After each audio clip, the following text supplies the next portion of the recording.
dia 17, né? Artigo científico diário, dia 17. Estamos lendo as diretrizes da Sociedade Brasileira de Diabetes, metas glicêmicas para adultos, gestantes e crianças. Introdução. É objetivo do tratamento do paciente com diabetes mellitus, DM, o bom controle metabólico, diminuindo assim os riscos de complicações micro e macrovasculares.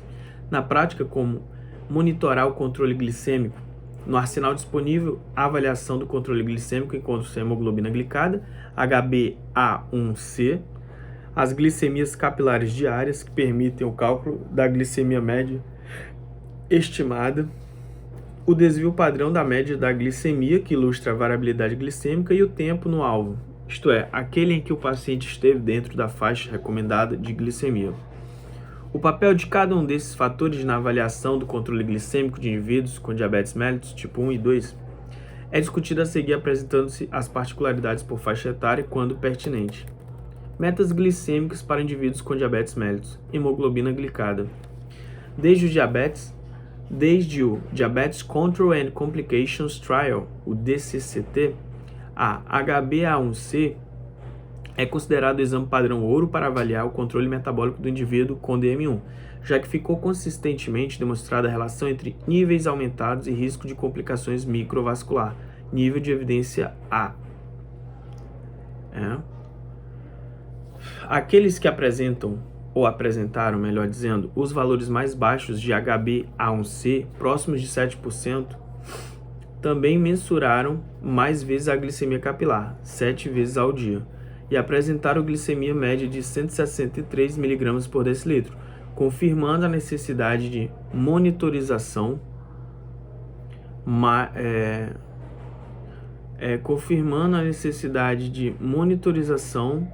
mais intensiva para alcance dos objetivos glicêmicos.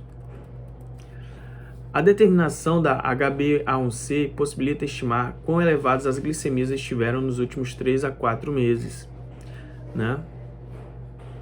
Tal estimativa torna-se possível pelo fato de a glicose sanguínea ligar-se de maneira irreversível à hemoglobina durante o período de vida da hemácia. Tal estimativa torna-se possível pelo fato de a glicose sanguínea ligar-se de maneira irreversível à hemoglobina, porque a glicose sanguínea ela liga-se de maneira irreversível à hemoglobina, durante o período de vida da hemácia, que tem essa duração. A porcentagem da hemoglobina que sofreu glicação será tanto maior quanto maior a concentração de glicose sanguínea. Esse resultado expresso em porcentagem refere-se à média das glicemias diárias, sendo 50% correspondente ao mês que precedeu o exame, 25% ao mês anterior à coleta e 25% ao terceiro e quarto meses anteriores. Assim, o valor da HbA1c obtido corresponderá sobretudo ao controle glicêmico do último mês e, secundariamente, dos 3 a 4 meses precedentes.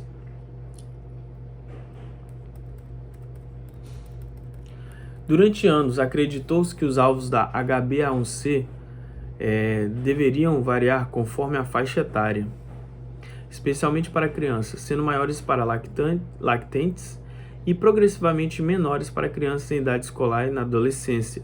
Isso decorreu da observação de que no DCCT, o que é o DCCT? É o Diabetes Control and Complications Trial. Os adolescentes no grupo de terapia intensiva atingiram HbA1c de 8,1%, enquanto os adultos 7,1%.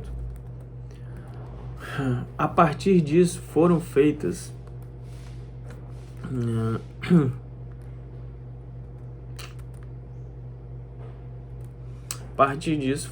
recomendações de valores de HbA1c para adolescentes, posteriormente adaptações para crianças com valores de corte mais altos, especialmente para crianças menores de 5 anos, cujo alvo ficou estabelecido em menor ou igual a 8,5%. No entanto, em 2009, o Consenso da Sociedade Internacional de Diabetes para Pediatria e Adolescência, International Society for Pediatric and Adolescent Diabetes, a ISPAD, recomendou que o alvo da de HbA1c para qualquer criança ou adolescente com idade inferior a 18 anos fosse menor que 7,5. A partir de 2014, a Associação Americana de Diabetes, American Diabetes Association, ADA, passou a utilizar os mesmos critérios. Vale ressaltar que ambas as associações permitem o aumento temporário do alvo na vigência de hipoglicemia assintomática, até que os sintomas sejam restaurados.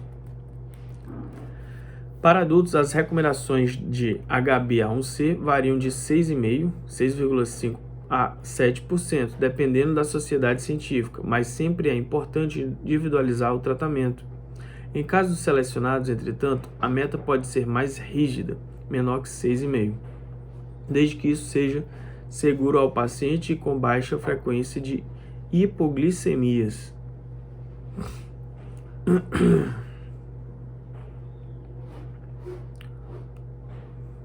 O uso de metas mais rígidas nesses casos sem doença cardiovascular e preferencialmente desde o início do tratamento embasa-se na redução do risco microvascular, verificada em análises de subgrupos do DCCT, do United Kingdom Prospective Diabetes Study, UKPDS, e do Action in Diabetes and Vascular Disease, Preterax and Jamicron NR Controlled Evaluation, o ADVANCE, que evidenciaram redução do risco de complicações microvasculares com valores de HbA1c próximos à normalidade. Em outras situações clínicas, como insuficiência renal ou hepática, que predispõe ao aparecimento de hipoglicemia, o alvo glicêmico pode ser um pouco mais elevado do que o habitual. O mesmo pode ser preconizado para indivíduos com hipoglicemias assintomáticas ou graves, idosos e pacientes com baixa expectativa de vida ou complicações micro ou macrovasculares significativas.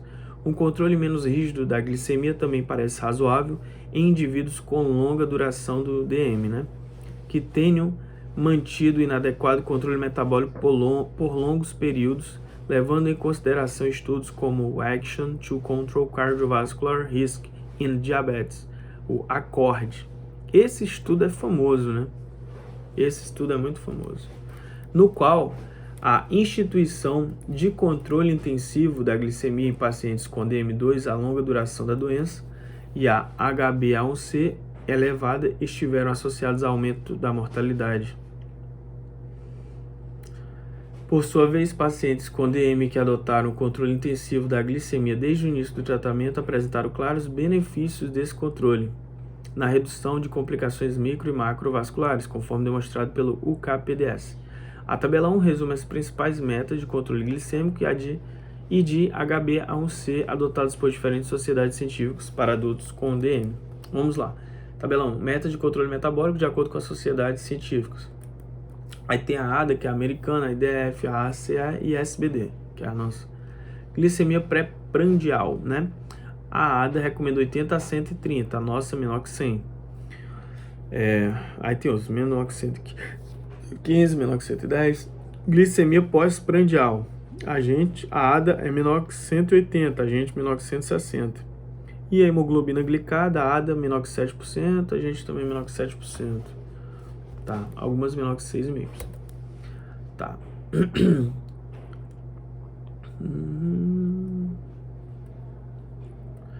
Vale ressaltar que atualmente o valor da HbA1c igual a 7% interpreta-se como correspondente a uma glicemia média estimada de 154 mg por decilitro e não 163 mg por decilitro, como já fora previamente interpretado.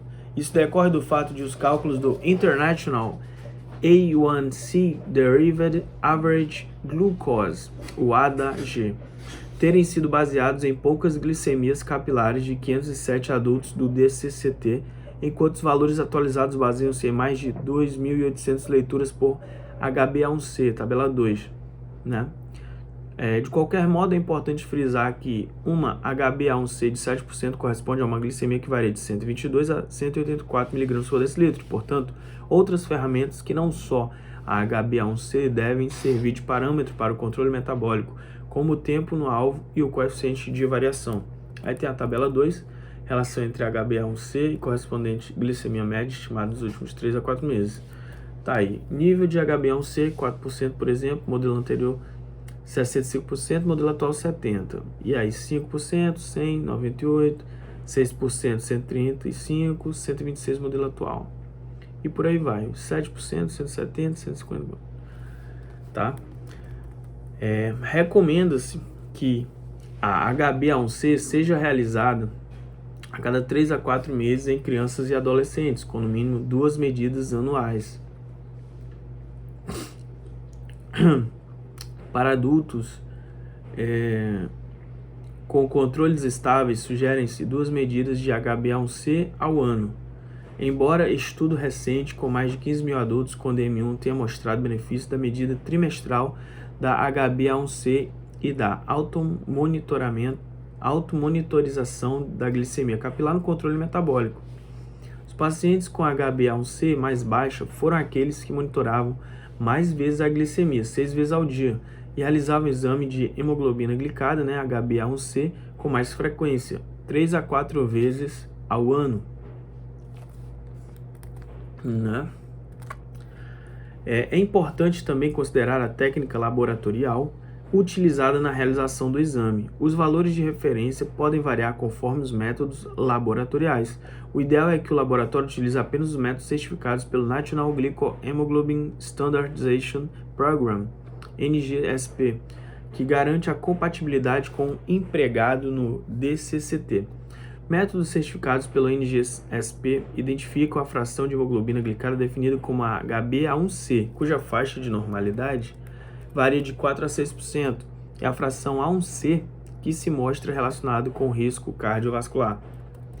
A automonitorização diária da glicemia capilar.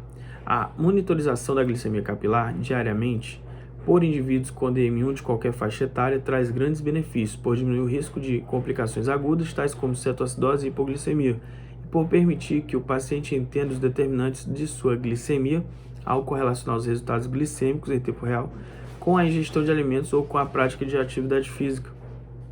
Por exemplo, desse modo, a automonitorização favorece estratégias a fim de tratar ou evitar glicemias fora do alvo, modificar a razão insulina-carboidrato, otimizando a contagem de carboidratos ou ajustar o fator de sensibilidade, propiciando uma correção eficaz da hiperglicemia, além de possibilitar ajustes da insulina basal, seja no esquema de múltiplas doses de insulina, seja na bomba de infusão. Para tanto, é importante conhecer os objetivos glicêmicos para cada faixa etária. Tabela 3. Objetivos glicêmicos para indivíduos com e sem DM1 nos diferentes momentos do dia. Aí tem a glicemia, jejum ou pré-prandial, pós-prandial ao deitar na madrugada, sem diabetes, está ali, crianças e adolescentes com DM1 e adultos com DM1. Vamos ver. Aí, segundo a Sociedade Internacional de Diabetes para Pediatria e Adolescência e segundo a Associação Americana de Diabetes, ADA, Jejum pré-prandial, a glicemia sem diabetes é 65 a 100 mg por decilitro. Crianças e adolescentes 70 a 145 com DM1 e adultos também 70 a 130. Pós-prandial sem diabetes 80 a 126 mg por decilitro. Crianças e adolescentes com DM1 90 a 180 e adultos com DM1 menor que 180. Ao deitar 80 a 100, crianças e adolescentes 120 a 180, na madrugada 65 a 100, 80 a 162 com DM1. Tá? Para adultos com DM2 em uso de insulina basal ou de hipoglicemiantes orais, existe pouca evidência sobre a quantidade de testes necessários. A análise das glicemias deve ser discutida com o paciente durante a consulta, sendo cada vez menos necessária a instituição dos livrinhos de anotação de glicemias, os logbook, tão sujeitos a valores fictícios, especialmente na faixa etária puberal. A maioria dos glicosímetros disponíveis no mercado permite o upload, envio dos dados e a impressão ou a visualização de gráficos que ficam armazenados na nuvem computacional, estando as glicemias expostas de acordo com o horário do dia, com o dia da semana ou com a tendência no decorrer do mês. Além disso, são fornecidos dados como média e desvio padrão da glicemia no período de dias ou meses, média de glicemias capilares realizadas no período, a menor ou a maior glicemia apresentada, no período, né? Além de índices que mostram risco de hipo ou hiperglicemia. Alguns glicosímetros já incluíram em seus softwares uma métrica a mais, que é o coeficiente de variação. Quanto ao número de glicemias capilares necessárias para um bom controle metabólico, demonstra-se que a frequência da monitorização está associada à melhora da HbA1c. Estudos demonstram que o mínimo seriam 4 medidas ao dia, sempre antes das refeições principais, né?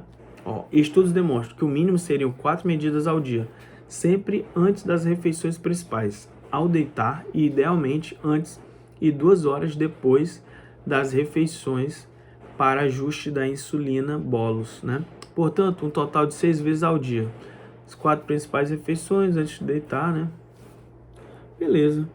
Havendo pelo menos uma vez por mês uma medida de madrugada, entre 3 e 4 horas.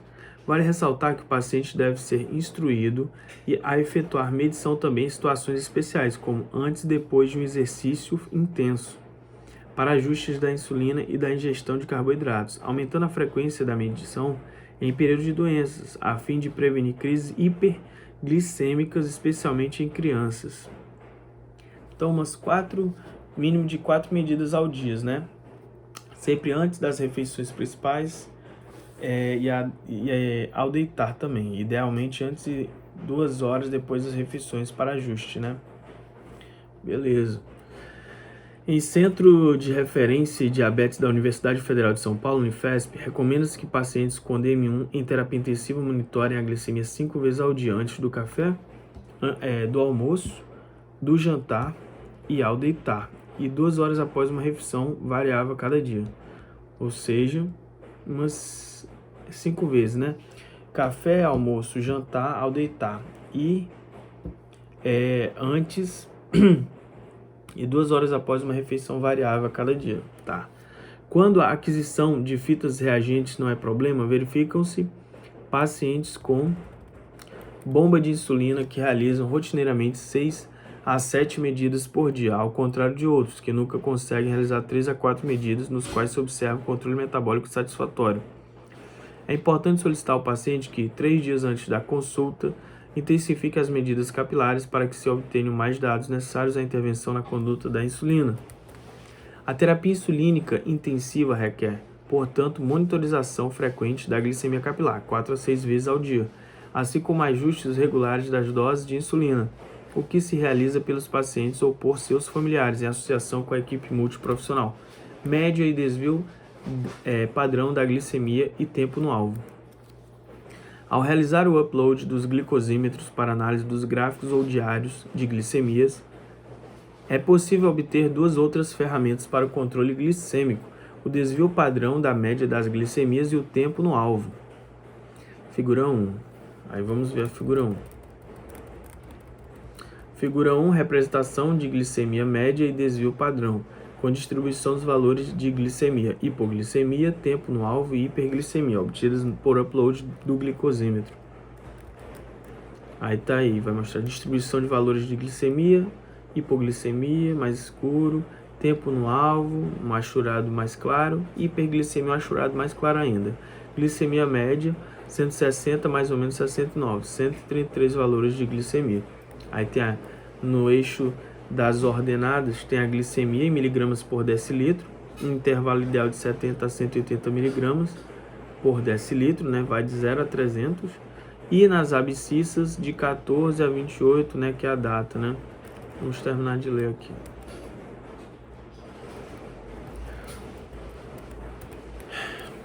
O desvio padrão avalia a variabilidade glicêmica, que idealmente deve ser inferior a 50 mg por decilitro ou de, no máximo, 1/3 da média das glicemias.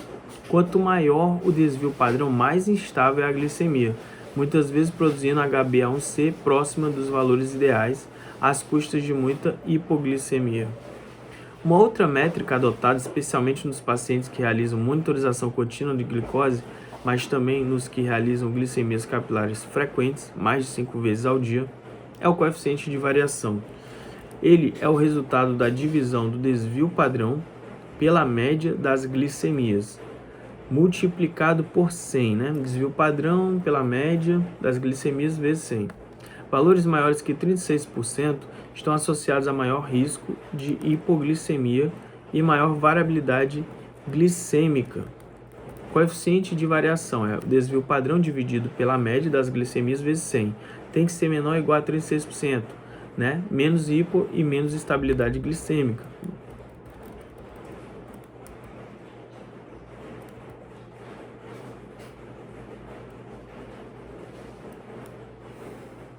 Tá. E finalmente, o tempo no alvo ou timing range, o TIR, né? O timing range, tempo no alvo, né? O TIR. É uma nova modalidade cada vez mais valorizada que resulta da incorporação do uso de sensor contínuo de glicose. Ela indica por quanto tempo no último mês, semana ou período selecionado o paciente permaneceu com as glicemias entre 70 e 180 mg por decilitro. O consenso de monitorização contínua de glicose também atualizou a classificação de hipoglicemia e hiperglicemia padronizada em níveis de alerta de 1 a 3, tabela 4. Tabela 4, tempo no alvo, níveis de hipoglicemia e hiperglicemia segundo o consenso de monitorização contínua de glicose. Tempo no alvo, padrão 70 a 180 mg por decilitro, secundário 70 a 140 mg por decilitro. Porcentagem do tempo em hiperglicemia, alerta elevado, maior que 180 mg por decilitro, nível 1. Clinicamente significativo, ação imediata, maior que 250 mg por decilitro, nível 2. Tá? Aí tem os níveis, né? Ó, tempo no alvo padrão é 70 a 180, secundário 70 a 140. Porcentagem do tempo em hiperglicemia, né? O alerta vai ficar elevado, maior que 180, nível 1. Clinicamente significativo, ação imediata, maior que 250. É significativo, né? Maior que 180 já tem que ficar o alerta elevado, nível 1. A maior que 250 é clinicamente significativo, a ação tem que ser imediata. E cetoacidose, né? Cetona, acidose, sintomas nível 3. Tá? Isso aí. Porcentagem do tempo em hipoglicemia. Alerta hipoglicemia. 54 a 70, nível 1. Já fica alerta. Clinicamente significativa, ação imediata, menor que 54, né? Miligramas por decilitro, nível 2. Hipoglicemia grave, ajuda de terceiros, nível 3.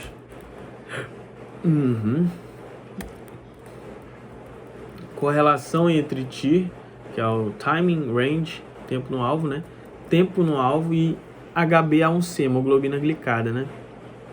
Vamos lá, TIR 0%, HbA1c 12,1%, 10%, 11,4%, 20%, 10,6%, 30%, 9,8%, 40%, 9%, 50%, 8,3%, 60%, 7,5%, 70%, 6,7%, 80%, 5,9%, 90% no alvo, né? Time range, 5,1%, 100%, 4,3%, né?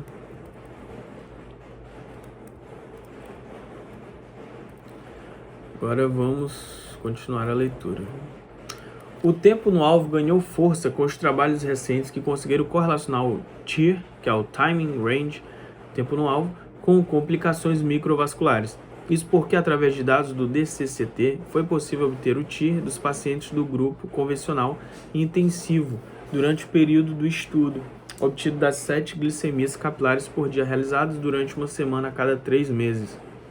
Deste modo, observou-se que os odds ratio, né, para progressão da retinopatia aumentam.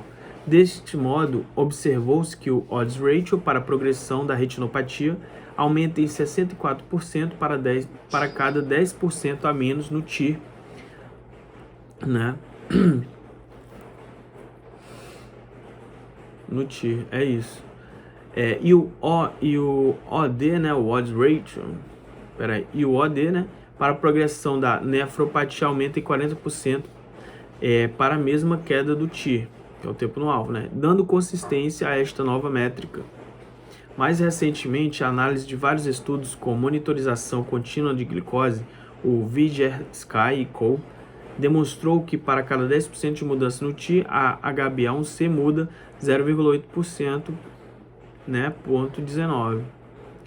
Além disso, foi possível demonstrar a correlação do TI com a HbA1c, tabela 5, e a partir daí pode estabelecer as metas de TI, hipoglicemia e hiperglicemia para os pacientes com DM1, com DM2 ou gestantes.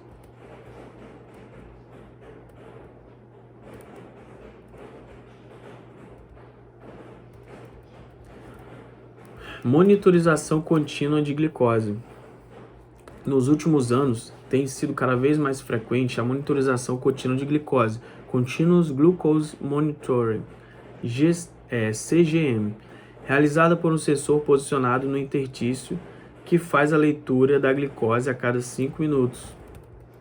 Isso é muito útil, em especial no paciente que apresenta hipoglicemia assintomática, pois é possível programar os alarmes para que sejam ativados quando determinado limite escolhido previamente de glicemia for atingido ou nas bombas mais modernas quando houver queda esperada da glicemia, antes que o paciente atinja o limiar de hipoglicemia.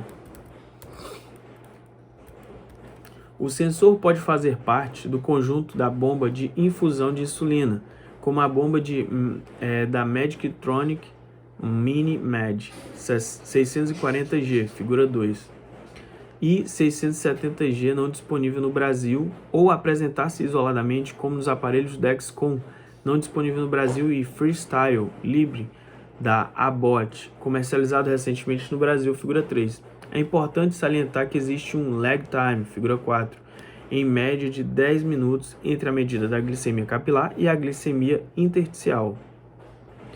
Assim, uma glicemia de 76 mg por decilitro, indicada pelo sensor com uma seta para baixo, pode corresponder na realidade a uma glicemia capilar de 50 mg por decilitro, por exemplo.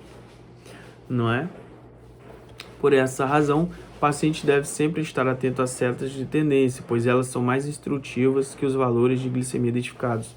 Outra observação importante é que os sensores da bomba ou de bomba necessitam de calibração, que deve ser feito em momentos de glicemia estável em jejum ou antes das refeições. O Freestyle Libre não requer calibração dos 14 dias de vida útil do sensor. Vamos ver as figuras.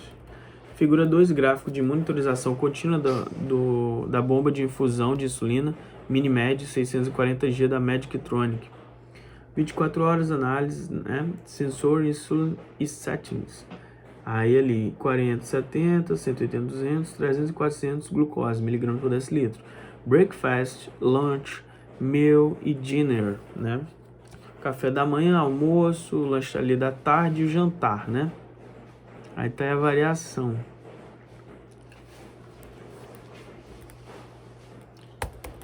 Figura 3, gráfico com valores glicêmicos obtidos por sensor, Ali de 0 a 350, um intervalozinho ali, de 70 a 160. A um C estimado, 6,8% ou 51 milimol por mol. Ok? Nas ordenadas valores de glicemia, nas abscissas as horas ao longo do dia, E aqui o lag time da Medtronic, Eu tenho aí o transmissor, eu tenho a pele, eu tenho o sensor de glicose no interstício, o fluido intersticial, célula, glicose e o vaso sanguíneo, Aí ele vai aferir aí. Tá. O uso de CGM tem mais vantagens que a automonitorização de glicemia tradicional, Por oferecer medidas de glicemia a cada 5 minutos em tempo real, informações sobre tendência de glicemias altas ou baixas, padrão das setas, para cima, estável ou para baixo. Uma visão geral da glicemia na madrugada, além de contar com alarmes. Vários estudos têm demonstrado os benefícios da monitorização contínua na diminuição da HbA1c e da hipoglicemia em adultos. Mais recentemente, estudos randomizados também observaram que o uso de CGM é seguro e eficaz na população pediátrica. Apesar dos seus benefícios, a grande dificuldade em crianças é a adesão ao sensor, especialmente aqueles de bomba de insulina. Embora o uso constante do sensor seja preditor importante de redução da HbA1c, como mencionado. Em estudos iniciais, os resultados glicêmicos obtidos no sensor não podiam ser usados na tomada de decisão para aplicação de insulina, servindo apenas de guia para monitorização. Nos últimos anos, tem-se observado que menos de 30% dos pacientes em uso do CGM confirmam, com a glicemia capilar, as glicemias indicadas no sensor para tomada de decisão quanto à administração de insulina bolos. Desde 2016, a agência Food and Drug Administration, a FDA, já autoriza nas decisões de terapêutico uso das glicemias intersticiais obtidas pelo Dexcom G6, em substituição às glicemias capilares. Mais recentemente, o estudo Replace-BD confirmou que o CGM pode substituir de maneira segura e eficaz glicemias capilares de rotina em adultos com DM1 e bom controle metabólico sem risco de hipoglicemia grave. Monitorização de cetonas na urina e no sangue. Na vigência de doença intercorrente, os pacientes devem ser alertados a monitorar as cetonas na urina e ou no sangue. Infelizmente, isso não tem sido rotina no Brasil, seja pela dificuldade de conseguir fitas para cetonas na rede pública, seja pela falta de sistematização do seu uso. No entanto, o consenso sobre monitorização da ISPAD recomenda, principalmente para crianças e adolescentes usuários de bomba de insulina, a monitorização das cetonas, em especial com fitas para aferição capilar. Essa medida deve ser realizada toda vez que o paciente estiver doente e com hiperglicemias mantidas, maior ou igual a 250 mg por decilitro. A medida de beta-hidroxibutirato, beta-OHB, no sangue tem sido mais efetiva que a medida de cetonas na urina para prevenir internações por cetoacidose. Considera-se que haja correlação entre beta-OHB e cetonas urinárias, tabela 4. E a interpretação clínica dos valores depende dos níveis encontrados e do quadro clínico, tabela 5.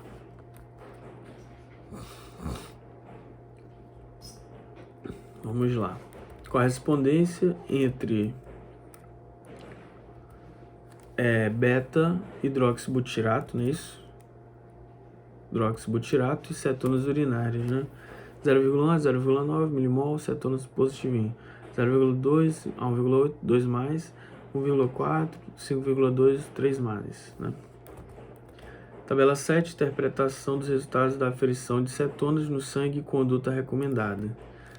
Menos de 0,6 de beta-hidroxibutirato milimol por litro, nenhuma ação. 0,6 a 1,5 pouca alteração, indicam-se líquidos com carboidratos em caso de glicemia menor que 180 mg por decilitro.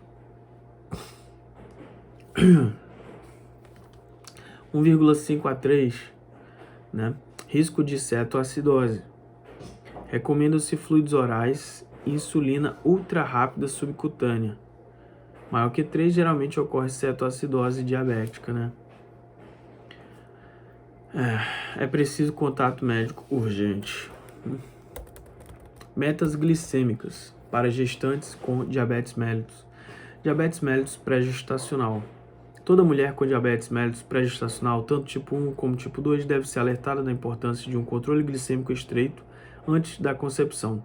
Recomenda-se HbA1c menor que 6,5% antes da concepção, visando o menor risco de anomalias congênitas. Após a concepção, aconselha-se monitorização das glicemias capilares pré e pós-prandiais, em todas as refeições, em média 7 ao dia, Na gestação, a monitorização 1 hora pós-prandial é rotineiramente a mais usada. O teste pré-prandial é recomendado para ajustes na insulina rápida ou ultra rápida, enquanto o pós-prandial está relacionado com melhor controle glicêmico e menor risco de pré-eclâmpsia. Esse controle é feito tanto para pacientes em uso de múltiplas doses de insulina, quanto para pacientes em uso de sistema de infusão contínua de insulina. Foi realizado um estudo concept multicêntrico e multinacional que avaliou uma coorte de pacientes com DM1 por cerca de 12 meses. O grupo era formado por mulheres grávidas, menor ou igual a 13 semanas e 6 dias de gestação, ou por mulheres que planejavam engravidar. Os pacientes foram divididos nas que receberam controle através de monitoramento contínuo de glicose e ou realizaram glicemia capilar. Os pacientes grávidos que fizeram monitoramento contínuo de glicose ficaram mais tempo no alvo glicêmico, menor tempo em hiperglicemia, e seus recém-nascidos apresentaram menor incidência de crianças grandes para a idade gestacional, menores taxas de internações em UTIs neonatais, menos hipoglicemias e menor tempo de hospitalização. Conclui-se que a monitorização contínua de glicose teve melhores desfechos materno-fetais. A HbA1c deve ser medida pelo menos uma vez a cada trimestre. Em estudos observacionais no primeiro trimestre de gestação, a HbA1c menor que 6,5% foi associada a menores taxas de desfechos adversos fetais. No segundo e terceiro trimestres, a HbA1c menor que 6% foi relacionado com menos risco de bebês grandes para a idade gestacional. Apesar de ser útil, a determinação da HbA1c deve servir como parâmetro de controle glicêmico complementar à automonitorização capilar. Controle glicêmico rotineiro e acompanhamento frequente com profissionais de saúde são fatores importantes para que os níveis adequados de HbA1c sejam atingidos sem um aumento do número de eventos de hipoglicemia. Diabetes mellitus gestacional. Para mulheres que desenvolveram DM na gestação, recomenda-se a monitorização da glicemia capilar 4 vezes ao dia, em jejum e após as 3 principais refeições, desde jejum, almoço e jantar. As metas de glicemia capilar na gestação estão apresentadas na tabela 8. Observa-se que, pelas diretrizes da Sociedade Brasileira de Diabetes, os níveis glicêmicos na gestação são: jejum maior ou igual a 95 mg por decilitro e 1 hora pós-prandial maior ou igual a 140 mg por decilitro, ou 2 horas pós-prandiais maior ou igual a 120, né? Vamos lá.